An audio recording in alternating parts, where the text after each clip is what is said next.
2, 1, 2.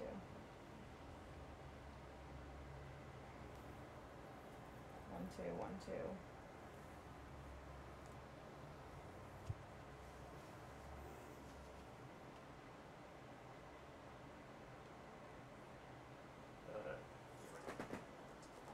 Oh.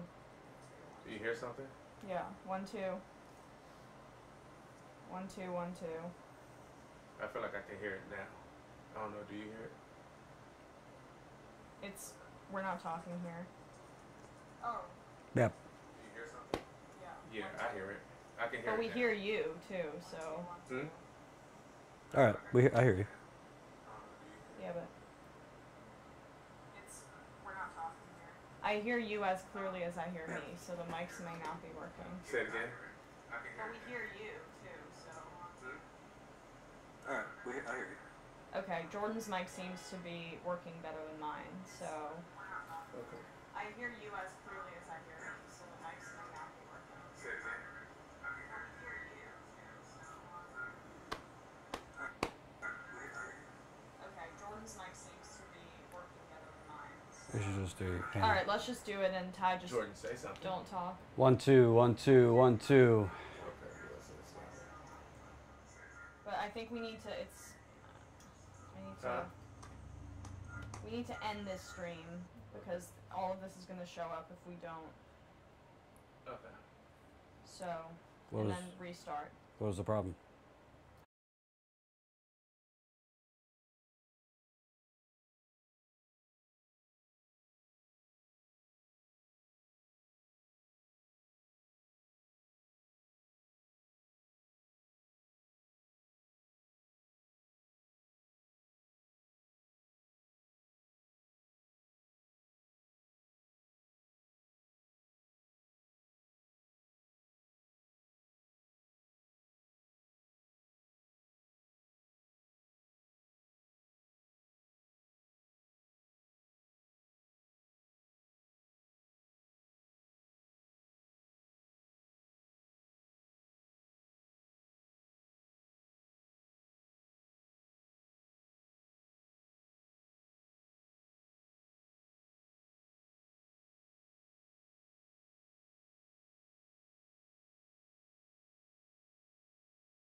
Okay, see if, do you hear anything now? No. I mean, it's a little delay. Yeah, it's like a 30-second delay. Is it a 30-second delay? Something around there.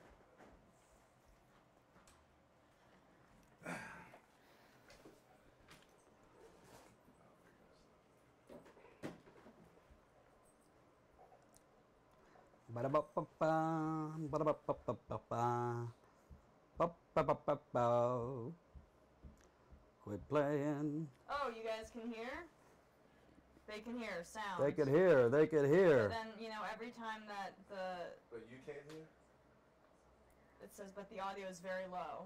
And I have it all the way up, I can barely hear. But they're not hearing your mics if that's the Yeah. But they're seeing Ty's booty. I hear me. Yeah, but it's all the way up and my mic's not working. Yeah, that's too late. I don't think your mic's working at all. Yeah, I think we need to cut the stream because, this is... Just give her the handheld. Tell them we'll be back in a minute. We'll be back in 1 minute. We'll be back in a minute. I have to figure this shit out. Third time's the charm. But yeah, there's going to be a bit of a delay, but I'm hoping people can hear us. I guess we're live right now. Or that might be the old part of the stream. Wow, that's really delayed. Yeah. Third time's the charm. Oh, hey, we hear me. Yeah. There we go. All right. Hey, guys, it's Emma Vigling with TYT Politics, and it's Jordan. We are back after some audio issues, but I think it's going to be all right from now on, right? Yes, it's going to be all right. We will overcome. Okay, we shall overcome. We shall overcome. You know that phrase was written for just audio and tech problems, not for anything bigger or more substantial than that. Right. All right, great. So you guys probably couldn't hear us before, but we obviously want to talk about Trump's comments yesterday after we had filmed our video denouncing his ridiculous pandering to the white supremacist movement. He said even more outrageous things when he was cornered by reporters. Seemingly when you take him away from some sort of script and when he just speaks from the heart, he just goes off the handle of whatever heart that he does have. And he blamed the alt-left and said some of them deserve blame for what happened in Charlottesville, Virginia, which is unbelievable because the alt-left were the counter-protesters to hateful Nazis, and you would think that Americans having fought the Nazis, hundreds of thousands of Americans dying to fight the Nazis in World War II, that this Republican president would have some sort of historical context about that, but he is a draft dodger, so maybe he doesn't know a ton about war. He essentially said that there were some very good people or bad people in that group, referring to the alt-right and the Nazis that were there, but you also have some very fine people, he said. So let's listen to what he had to say, and then we'll break it down, because it's really a crazy moment in that presidency. All right, we won't be able to listen to it, but maybe we can put that in post. So essentially he said this: you have some very bad people in that group, but you also had some very fine people. You had people who were there to protest the taking down of, to them, a very important statue and the renaming of a park from Robert E. Lee to another name. Was George Washington a slave owner? Trump asked rhetorically. So will George Washington now lose his status? Okay, this guy, I mean, it doesn't get as far right as this and as insane as this. He's essentially saying Robert E. Lee, who was a traitor to America, who seceded from the Union and said, I am going to fight to start my own country just to protect the institution of slavery. States' rights. Oh, states' rights to do what? Own slaves. He's making like a comparison to the founder of the United States. You don't really get as far off than that, and as twisted of a logic, as far right extreme of a logic. Even Ted Cruz isn't as far right as that. Trump has clearly been reading or has been internalizing some really dangerous stuff. And I guarantee you that he saw those Nazis marching through, some of them in Make America Great Again hats, and his ego, his unbelievable ego, was so stroked that he like was flattered by it, and he didn't want to hurt their feelings and didn't want to turn on them. And even the most conservative Republicans are turning on him now. I mean, I didn't think he could get worse than on many sides, that speech, but this was way worse. I think that I'm not really sold on, like, this is the breaking point for Donald Trump, because every single time the media and people have felt this is the breaking point for Donald Trump, the corporate media has just kind of moved on after 4 or 5 days. If you remember, when he was a candidate, he talked about thousands of Muslims cheering on a rooftop during 9/11. Everybody thought that would be it. Then the pussy grabbing, excuse my French, everybody thought that would be it. And he's done a million things since being president that most people thought that would be it. I think that this is pretty incorrigible. However, I also think that because I worked for Fox and then MSNBC, the corporate media is just built to basically have short attention spans. And Trump, maybe his administration, are going to toss out something either radical or controversial within the next 2-3 days, and they'll probably move on. Or he'll bomb someplace and they'll call him presidential. Exactly. Right. So, you know, I don't really need to respond to what he said yesterday. I mean, I think it's been said well enough. It's deplorable. I think the thing that he really doesn't understand is he's equating, when he was talking about on Friday night, not Saturday, when the car ran over the woman who died, who, by the way, there was a memorial for her today. Her mother spoke very eloquently, I thought, Heather Heyer. Yeah. He was talking about, there was people silently protesting Friday night. They had fucking KKK torches screaming about Jews will not replace us. And guns. I mean, I watched that whole Vice documentary. The guy literally had 4 Glocks in his, waistband because you're such a huge man, that you're such a little pussy, that you think that you have to go to a rally where that you're going to be attacked. You're not some militia man. You're just some speck in the universe that's going to get washed away by the tides of history as a literal piece of shit.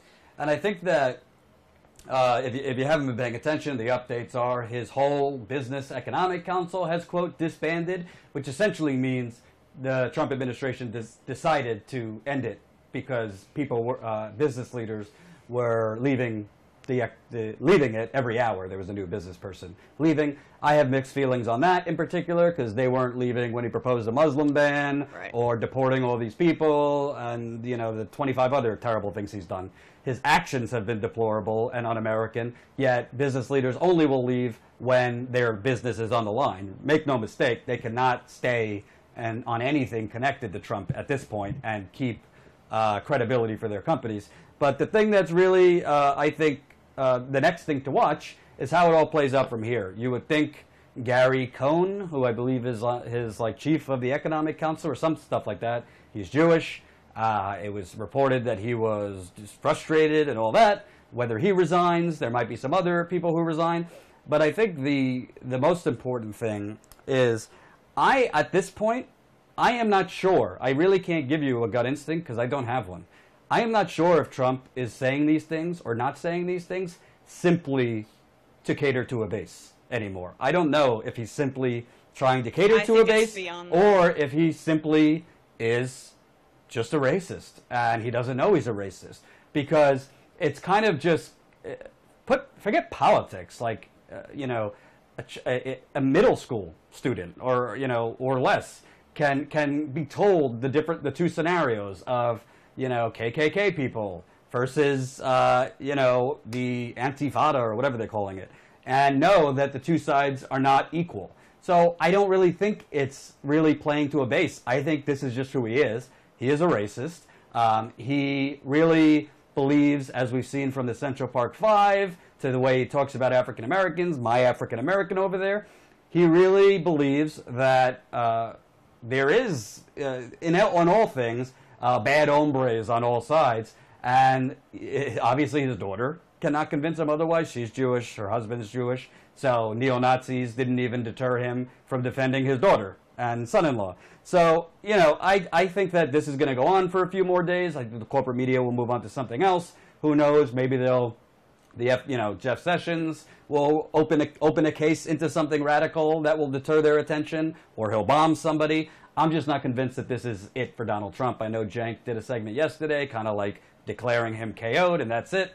I just don't agree. I don't think that's it. I think a lot of his supporters, frankly, might raise an eyebrow at this, but I don't know if they're going to fully abandon him. Yeah, I mean, I think that there's a core 30% of this country that, one of my best friend's moms is a hardcore Trump supporter, and any criticism, she just gets, red-faced and furious. They're just immune to facts at this point.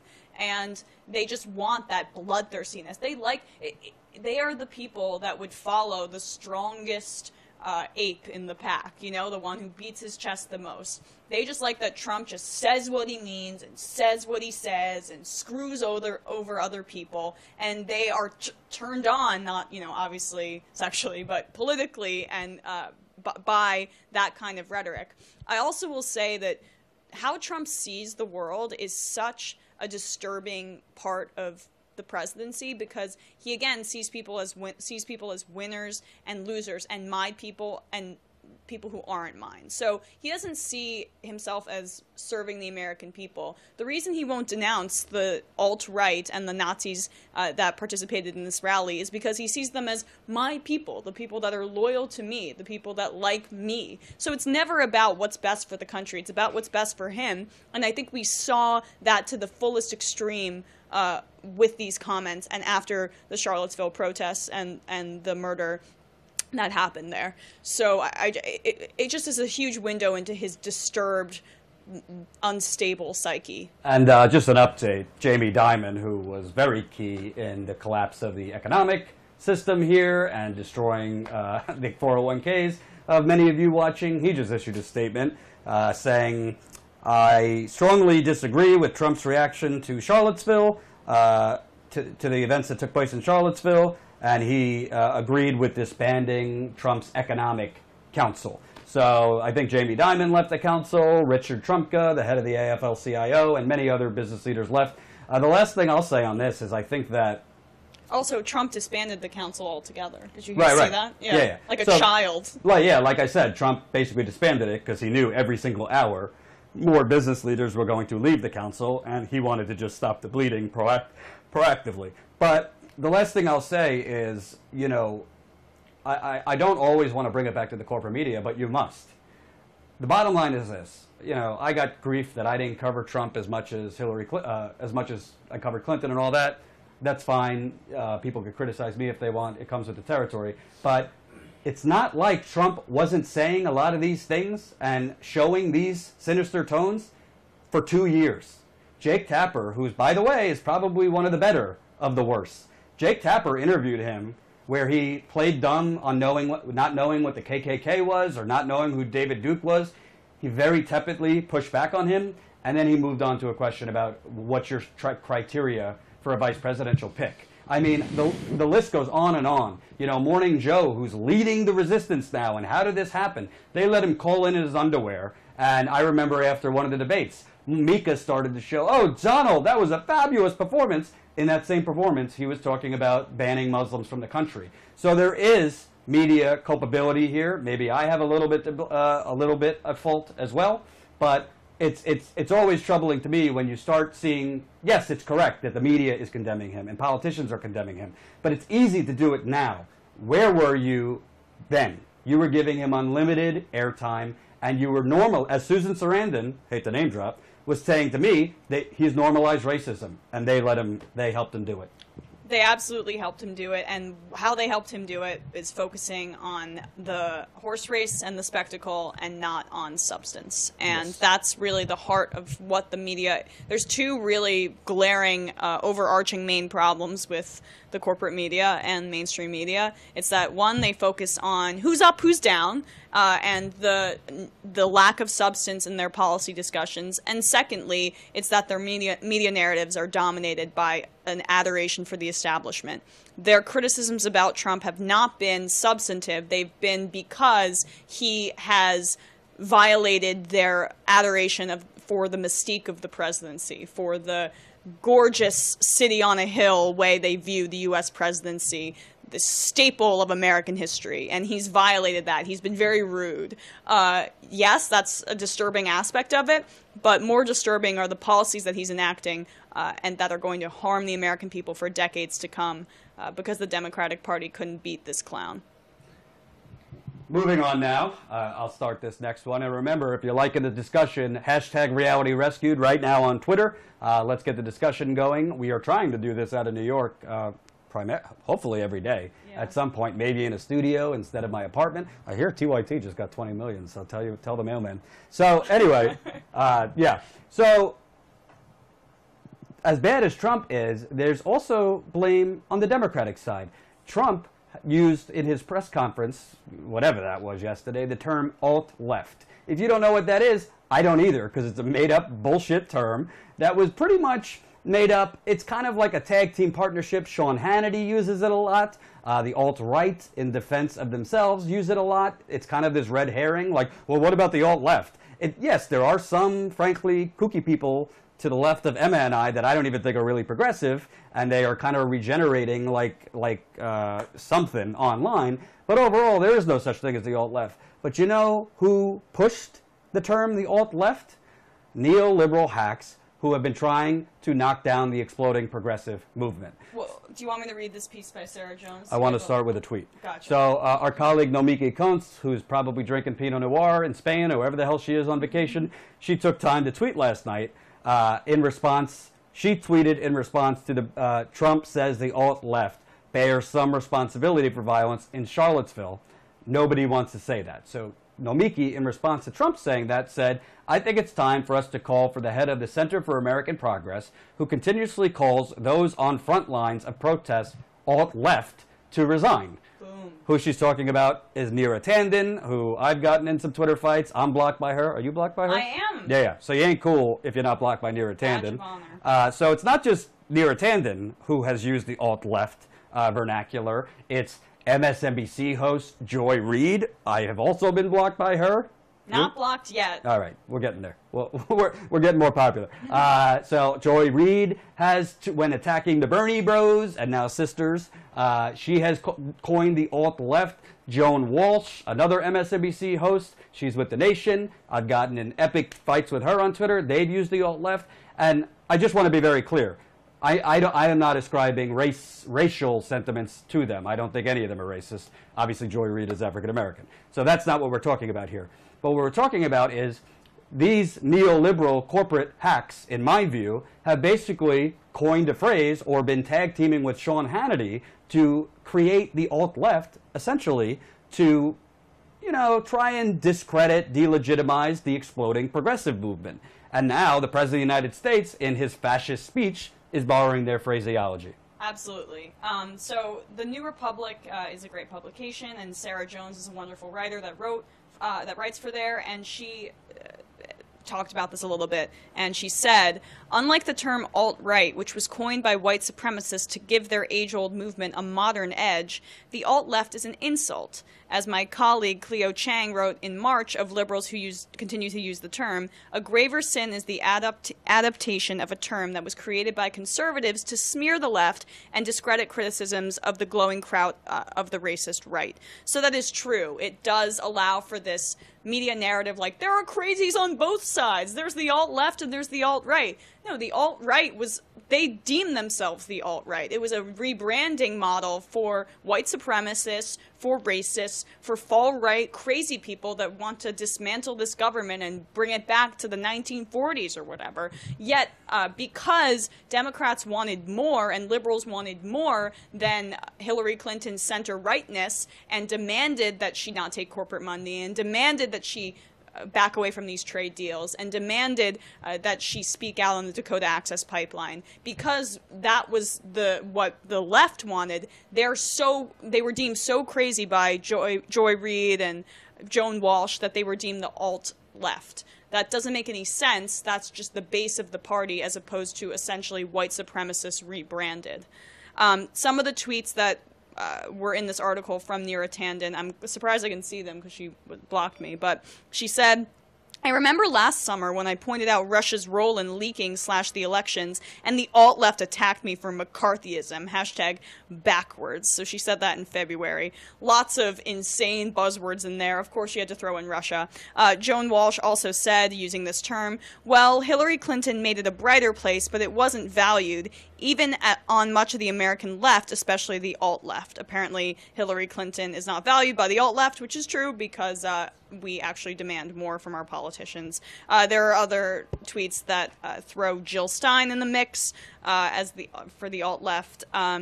Joanne Reid also said, alt-left, well done, perfect descriptor, once that term was eventually coined. So Joy Reid praised that term, which was then used by Donald Trump in his speech. It goes to show, it was the same thing when they talked about how fake news was why Trump got elected. All the time, fake news, fake news, fake news, fake news. Not that Hillary Clinton was a flawed candidate, but that people were so misinformed by memes that Donald Trump got elected. Now look at it. All the right, Trump included, fake news, fake news, fake news. They've co-opted the term for their own uses, because when you use loosey-goosey terms like that and you just throw them around to discredit your political opponents without any substance, then look, the right takes it up and they've used it as their mantra, including now the alt-left. So I hope Joy Reid and Joan Walsh and all these other goddamn hacks are really pleased with themselves. And I think what's really interesting about this is, you know, I was watching MSNBC today, and there's several hosts who are asking guests, like,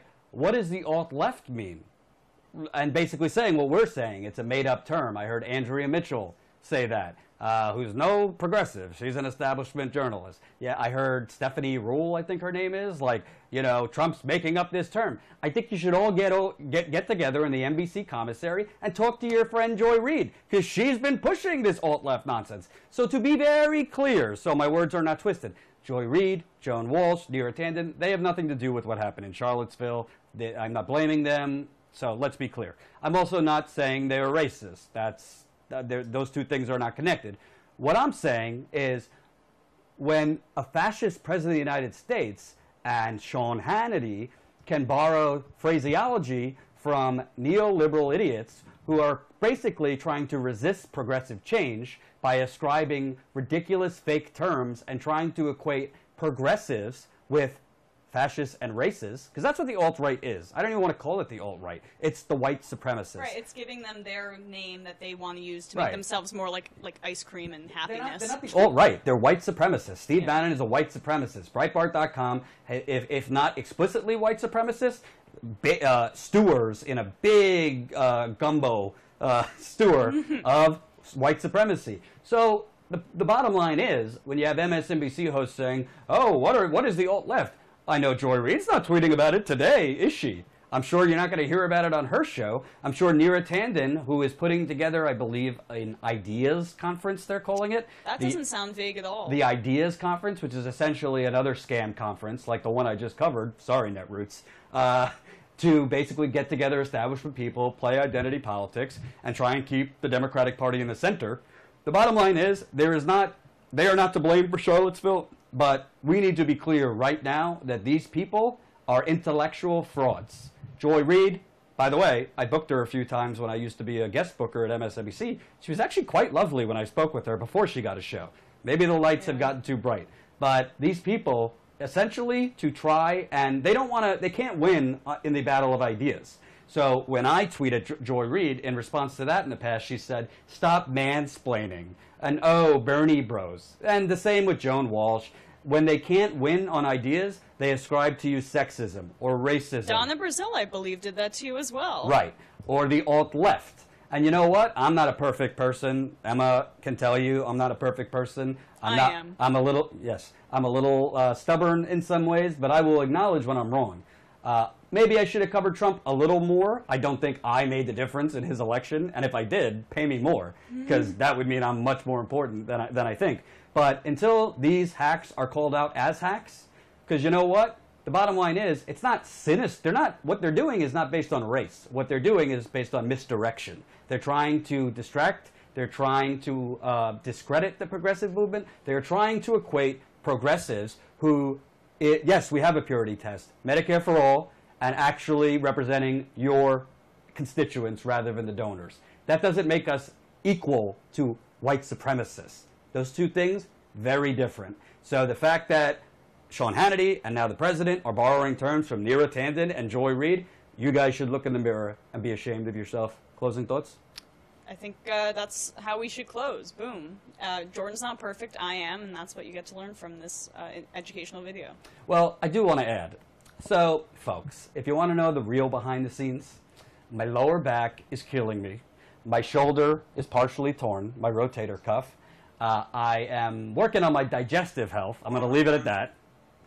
And I could use a back rub from time to time, if any ladies, or frankly men, are interested. Why do you do this on every stream? Just go on a dating app. Like, just go on a dating app. Oh, no, I was talking about therapeutic massage. Why ladies? No, I said and men. Oh, Let me tell you something. What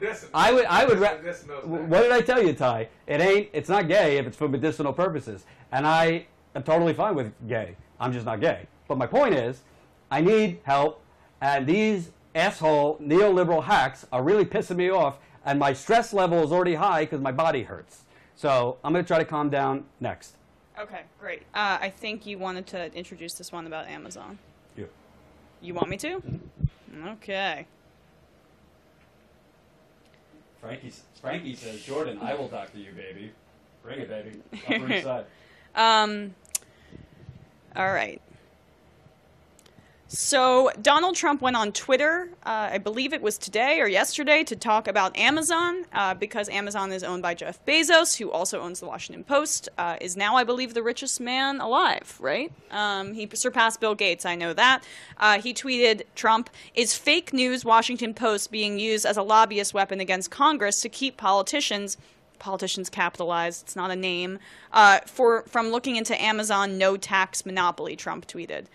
That is a question that reeks of accusations of political corruption. We would love that if there were really facts behind it, or if Trump was someone who walked the walk in terms of campaign finance. Amazon does pay an unbelievably low amount in taxes. And that's what I think is interesting about this story, because yes, the owner of Amazon, Jeff Bezos, also owns the Washington Post. Does that affect their coverage? You be the judge. Like other businesses, Amazon pays taxes on corporate income, property, payroll, and unemployment insurance, says Joseph Henchman, the executive vice president of the Business Back Tax Foundation. Bad name. I know. I know. Amazon has also recently changed its policy on state sales taxes, he added. But, according to regulatory filings, Amazon paid a combined total of $412 million in federal, state, local, and foreign taxes last year. In 2015, it paid $273 million in combined taxes and $177 million the previous year. But Amazon has faced criticism for taking advantage of tax breaks and loopholes.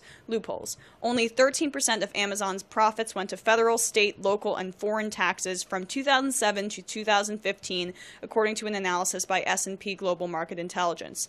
For the sake of comparison, that's about half the average amount S&P 500 companies paid over the same period. So it is obvious that Amazon is paying a very low rate in corporate taxes and taking advantage of the tax loopholes that were so conveniently placed in our legislation by our representatives. I wonder if that was a coincidence or if they did that on purpose. That must have just been an oversight. But think about that. Would you guys like to pay 13% in taxes, in total taxes, if you were also needing to pay taxes on the federal, state, local, and foreign level? I'm assuming that, you only need to do 2 of those, or 3 of those, whatever, but not the foreign one. Unbelievable that Amazon has a 13% tax rate, essentially. The company is worth more than $430 billion, yet they pay $412 million. They paid $412 million last year in taxes, and in 2015, even less than that, $273 million. It's truly unbelievable. To me, yeah, Trump said something stupid. What else is new? But to me, Amazon is really a great symbol for the oligarchy. Okay? And I'm guilty of it. I just ordered something from Amazon. Oh, so good. I'm sure you've ordered something from Amazon. Honestly, half the time you're ordering something from somewhere else and it's indirectly linked to Amazon and you don't even know it. Amazon is a monopoly. Plain and simple. And now they're food with Whole Foods. Right. Oh, yeah. Don't even get me started. If you want to know if your city's getting gentrified, look if there's a Whole Foods. Anyway, but the bottom line is Amazon, it's much broader than just not paying barely anything in taxes. And by the way, that's a high rate compared to the other stuff. If you want to read my book, Corporate Con Job, corporateconjob.com, Chapter 2 is all about the corporate welfare. General Electric don't pay any taxes, Comcast barely does, and I go on. But Amazon owner Jeff Bezos also owns the Washington Post. Well, guess what? Jeff Bezos donated a lot of money to the Clinton Foundation, which was never disclosed, which is interesting about that part. But guess what? When Hillary Clinton was Secretary of State, Amazon got a $16.5 million grant from the U.S., what do they call that department? The State Department, to send Kindles around the world. $16.5 million from the Clinton State Department. Amazon's Jeff Bezos.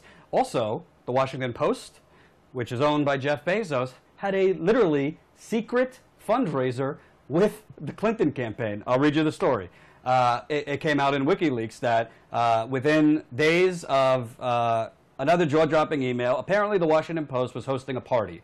The DNC saw the opportunity to make a fundraiser out of it and sell tickets to the party to donors. However, the email chain in WikiLeaks shows the lawyers for the DNC said they can't publish the price for the tickets because the joint event would be illegal. Let me read it to you. This is from Jordan Kaplan, National Finance Director of the DNC. Great. We were never going to list since the lawyers told us we cannot. That was in response to this email saying they aren't going to give us a price per ticket and do not want their party to be listed in any package we are selling to donors. If we let them know we have donors in town who will be at the debate, we could add them to the list for the party. Why do I say that? It's not directly linked to why if Amazon is good or bad, but my point is it's just one big club and you're not in it, as the great George Carlin once said. Amazon, the Washington Post, the State Department, Hillary Clinton's campaign. Another problem with Amazon's monopoly is basically putting out of business a lot of small business. So on one end, in America, theoretically, if somebody has a great idea, and credit to Jeff Bezos, Amazon was a great idea, you don't want to put restrictions on how much success they can have, but you also don't want to make the marketplace monopolized to the point where other businesses cannot compete. Perfect example. My parents own a small business, a jewelry store. If Amazon gets into jewelry, which who knows if they even are at this point, maybe they are, but if they get into jewelry, then mom and pop small business jewelry stores might be out of business. I'm sure people that are watching have had small businesses put out of business by Amazon. So not only is it a monopoly, but the way it operates has really put a hamper on competition, and it goes hand in hand why they are allowed to operate at impunity, why they pay so little in taxes, is because they are scratching the backs of politicians. Monopolies in this country have a long and storied history. I think the most infamous one are the railroads at the turn of the century in the late 1800s, and that spurned a ton of political corruption. It came from a lot of political corruption, why they were able to get those monopolies. And campaign finance laws actually came out of that, and they were long-standing, really, until the 70s, the campaign finance laws that came out of the monopoly, just like the railroads were taking over the country and crushing everyone in their path. When they were building out in the West. I studied this when I wrote my thesis on campaign finance reform.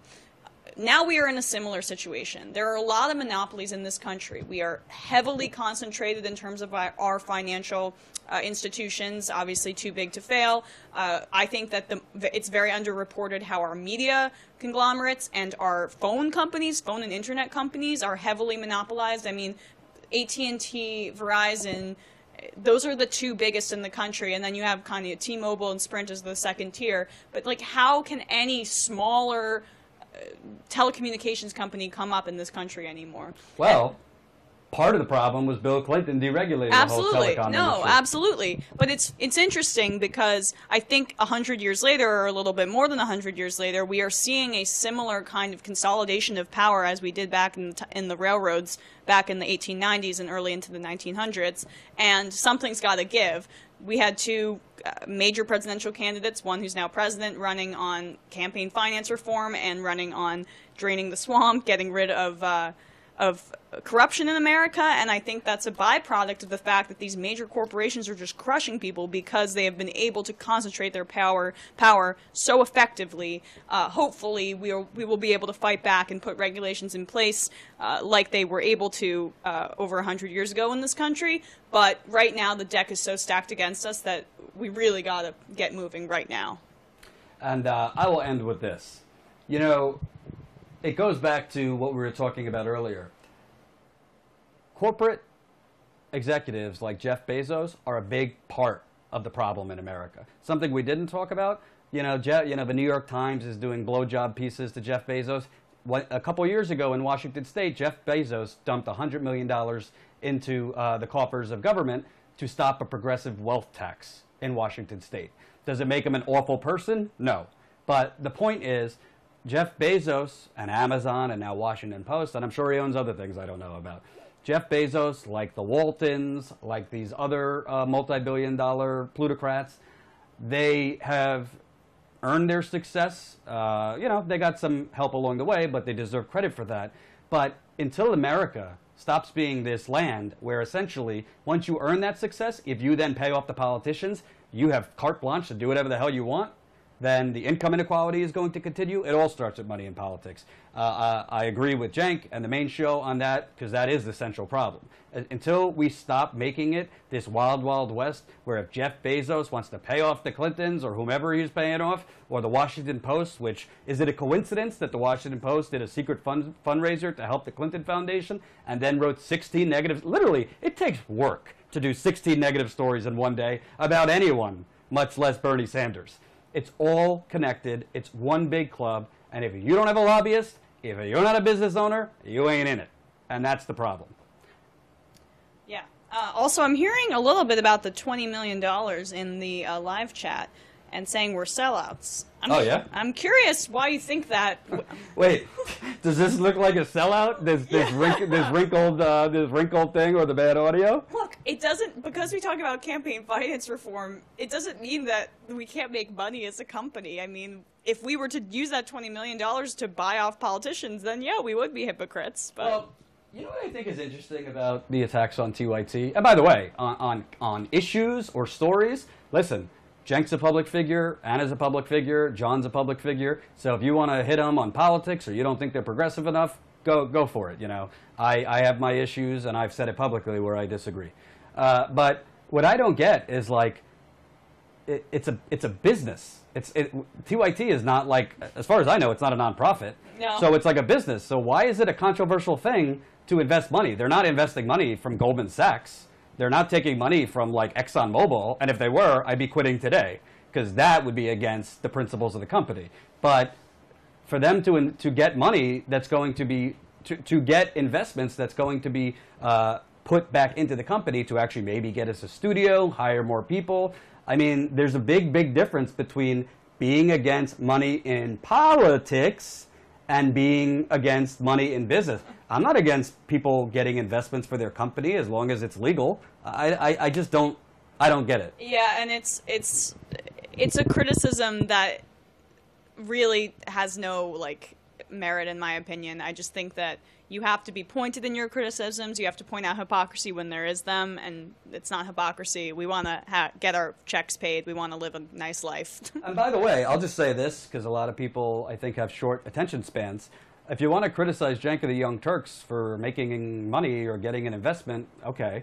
But, like, watch Mad as Hell, the documentary that followed Cenk's and the Young Turks' rise. I mean, Cenk could have stayed at MSNBC and made a hell of a lot more money than he made at that time. I got a job offer last year for a hell of a lot more money than I'm making now from a corporate outlet, and I turned it down.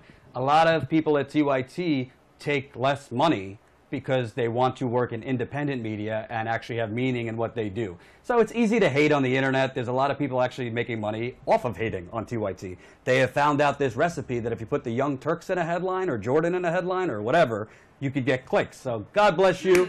God bless you. I think a lot of those people don't have any facts, but that's okay. If they want to attack, let them. I'm gonna start this last segment before we go. Obviously, Donald Trump and his fascism is the big story, but did you know there's fascism in America unrelated to the Orange Oompa Loompa? No, you don't, because the corporate media doesn't recognize what I'm about to tell you as fascism, and it is. So obviously, you saw me in Standing Rock. Emma was in Standing Rock once with me, Ty behind the camera. 3 times. Oh, 3 times? Excuse me. It was the cold, I forgot. So Standing Rock, obviously, if you want to look at the definition of fascism, Standing Rock was fascism. You had the United States government, it came out later, working with a Blackwater private security type group to essentially brutalize people exercising the First Amendment so that an oil company could make money. That's fascism, straight up. It's not the ugly rhetoric type of fascism that we're seeing with the white supremacists at these rallies. It's not the insane and still unbelievable rhetoric coming from the president, which is also fascism. But it's fascism. It's when the state and the government work with private business to essentially rough up the citizenry. And that's what you saw in Standing Rock. So if you saw towards the end of Standing Rock, the governor in North Dakota, the senators in North Dakota were complaining about the incredible cost to the citizens of North Dakota that these rowdy protesters have had. You know, the cost of like grenades and rubber bullets and militarized police and having to pay for other other out-of-state departments to come in, that kind of cost. So it just came out today that the federal government is paying North Dakota $10 million for their law enforcement costs. I'll read you quickly. U.S. Senator John Hoeven says North Dakota will receive $10 million from the federal government to help pay state law enforcement bills related to months of protests over the Dakota Access Pipeline. The state applied to the Justice Department's Emergency Federal Law Enforcement Assistance Program in late June. Hoeven announced the $10 million award on Tuesday. North Dakota is facing a $38 million bill for protest-related costs, and taxpayers could end up footing the bulk of the bill. So what's so unbelievable to that is essentially what this means is in America, you can be brutalized for exercising your First Amendment, and then you foot the bill. That's essentially what this is. And it starts in North Dakota. Maybe next we go to Keystone. The protests over the Keystone being put through again are starting. And it's not only relegated to environmental. There is police brutality in this country. We've seen what happens in Ferguson and Baltimore and with Trayvon Martin, and the list goes on. What if there is, 2 or 3 weeks worth of protests the next time a black man gets shot for being black? It's unbelievable to me. It's not unbelievable to me that the Trump administration would give them the money because it's the Trump administration. It's just unbelievable to me that this happens, and it happens in the dark. There is no coverage of it. It is not considered fascism, and there is no outcry. And you want to know something? Don't just be mad about this for your indigenous brothers and sisters. Oh, I sound like Bernie Sanders. Don't only be mad at this for environmentalists. Be mad at this for all Americans. Because when does it end? Maybe soon there will be white supremacists who get roughed up by the police. Well, yeah, they didn't. But compare what happened in North Dakota to what happened with the Nazis in Charlottesville. I mean, the police presence, and not just the presence, what they did to those protesters, to the water protectors, compared with what they did to the Nazis. I mean, yeah, they were armed and ready, and the Native Americans only had prayer sticks, but that's insane. You still have to treat everyone differently, but it doesn't seem like they did. Well, let me tell you something, and I really believe this, and this is not about me or TYT, but I do believe this. I think they might have started killing people if there wasn't cameras there. I really do. I had a few people come up to me at the People's Summit and elsewhere thanking me, and I never really thought about it this way, because they're saying, you save lives. Because just the fact that the police knew, there was some media there every day, that people didn't die. And maybe that's true. It was a lot more than me, like Amy Goodman and Al Jazeera Plus and documentary filmmakers, Josh Fox. It was a coalition of independent journalists. But the point is, it's not just enough to say we can't normalize Trump's fascism. Fascism is prevalent in other aspects of America. The problem is the corporate media doesn't recognize it because they never leave their ivory tower. This is not going to, Yahoo did a quick story. You're not going to see this on cable news. The New York Times isn't going to report about it. It's disgraceful that a state government is getting paid back for the cost of brutalizing law-abiding citizens. Yes, there were some Native Americans or environmental activists who did the wrong thing. Some. By and large, because I saw it all, it was law-abiding people just praying and chanting and banging on drums, and for it, they got shot or grenades, and we know the rest. And to pay back North Dakota, and by the way, the state police of North Dakota have said they are not ruling out the option of taking Energy Transfer Partners up on their offer to pay their costs. So literally, it's possible that the oil company will pay the state's cost of beating the shit out of Native Americans, environmental activists, and journalists. So if you don't think that's just as scary as what Donald Trump is saying, I got news for you. You got to pay closer attention. I'm not taking away from what Trump is saying. It's awful. It's terrible. What happened in Charlottesville is awful. Let's not forget 3 people lost their lives, 2 police officers too. But this is the kind of stuff that happens in the darkness that gets no coverage. And if we don't all together say something about it, it's going to keep happening. Yeah, I think that what can be learned from the Dakota Access Pipeline and the protests there is that the many state governments, not all of them, you know, Vermont is a city on a hill, and there are a lot of wonderful state governments, but many of them are extremely easily corrupted because North Dakota is a state that had a resource. And Energy Transfer Partners said, we will throw as much money as we can at this, and we will exploit this state, which has 800,000 people in it, and we will take over. And that's what really happened. These small state governments, when there aren't strict campaign finance protections, are able to just completely get corrupted by just an influx of money from something like Energy Transfer Partners, where there was so much money involved for that small of a state, and you just saw it, and you saw the brutality of that kind of corruption. It wasn't just people and programs getting cut and people getting systemically hurt. It was people getting beaten. And that's what happens. That's there are many effects of corruption, and this was one of them. I want to do an audible real quick. One last segment. I'll read it. So Jeff Sessions, the Attorney General, just came out. By the way, he's going to Miami to push ending sanctuary cities, and he's going to be met with protests, it's being reported. But his quote, Charlottesville, it very well could be a civil rights violation or a hate crime, and there might be other charges that could be brought. It very well could be a civil rights violation or a hate crime? Can you imagine if the guy who ran over those people's name was like Mohammed Yeah. or Ahmad or Ahmed? They would be talking about they would have already sent him to Guantanamo. Yeah. And it's just unbelievable. And by the way, I think that Jeff Sessions is now, you're going to start seeing Jeff Sessions starting to toe the Donald Trump line, because Jeff Sessions fell out of favor with Donald Trump, and now he's going to be there for Donald Trump because Jeff Sessions is a racist too. We know the history. Well, look at this topsy-turvy world where we're relying on Jeff Sessions, who could not get a judgeship because he was so racist, to prosecute a white supremacist to the fullest extent of the law. I mean, that's really having the foxes guard the hen house or whatever. And one last thing, just so you guys know who this terrorist is, his mother is disabled, and she called the cops on him multiple times for beating his own disabled mother and spitting on her, in addition to the Nazi paraphernalia and the sympathies that were well documented by his teachers.